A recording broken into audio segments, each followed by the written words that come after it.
پہلا اسکول۔ علم کی اہمیت اسلام میں اتنی زیادہ ہے کہ ہر دوسری مصلحت پر اس کو فوقیت حاصل ہے۔ موجودہ زمانے میں مسلمان تعلیم کے میدان میں دوسری قوموں سے پیچھے ہو گئے، اور اس کی سب سے بڑی وجہ یہ تھی کہ موجودہ زمانے میں جو تعلیمی ادارے قائم ہوئے ان کے اساتذہ زیادہ تر غیر مسلم تھے۔ مسلمانوں کے رہنماؤں نے کہا کہ یہ غیر مسلم استاد ہمارے بچوں کو خراب کر دیں گے، اس لیے ان اداروں میں مسلمانوں کو داخل کرنا درست نہیں۔ اس کے نتیجے میں مسلمان تعلیم میں بہت پیچھے ہو گئے۔ یہ مصلحت درست نہ تھی۔ اس کا ثبوت یہ ہے کہ اسلام کی تاریخ میں جو سب سے پہلا اسکول کھولا گیا اس کے تمام استاد غیر مسلم تھے۔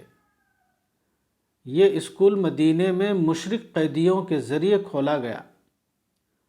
بعض لوگ صفہ کو پہلا اسلامی مدرسہ کہتے ہیں، مگر صفہ تربیت گاہ تھا نہ کہ تعلیم گاہ۔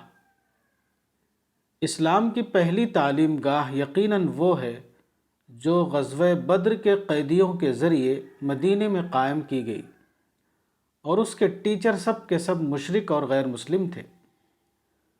حتیٰ کہ اس تعلیمی نظام کی بنا پر مدینے میں مسائل بھی پیدا ہوئے۔ مثلاً مسند احمد بن حنبل کی ایک روایت میں بتایا گیا ہے کہ رسول اللہ صلی اللہ علیہ وسلم نے بدر کے قیدیوں کا فدیہ یہ مقرر کیا کہ وہ انصار کے لڑکوں کو لکھنا پڑھنا سکھا دیں۔ اس کے بعد ایک روز ایک لڑکا روتا ہوا اپنی ماں کے پاس آیا۔ ماں نے پوچھا تمہارا حال کیا ہے؟ اس نے کہا کہ میرے معلم نے مجھ کو مارا ہے۔ جعل رسول اللہ صلی اللہ علیہ وسلم فداءہم ان يعلموا اولاد الانصار الکتابۃ۔ قال فجاء غلام یوما یبکی الی ابیہ فقال ما شأنک؟ قال ضربنی معلمی۔ مسند احمد حدیث نمبر 2216۔ یہ قیدی سب کے سب اسلام کے دشمن تھے۔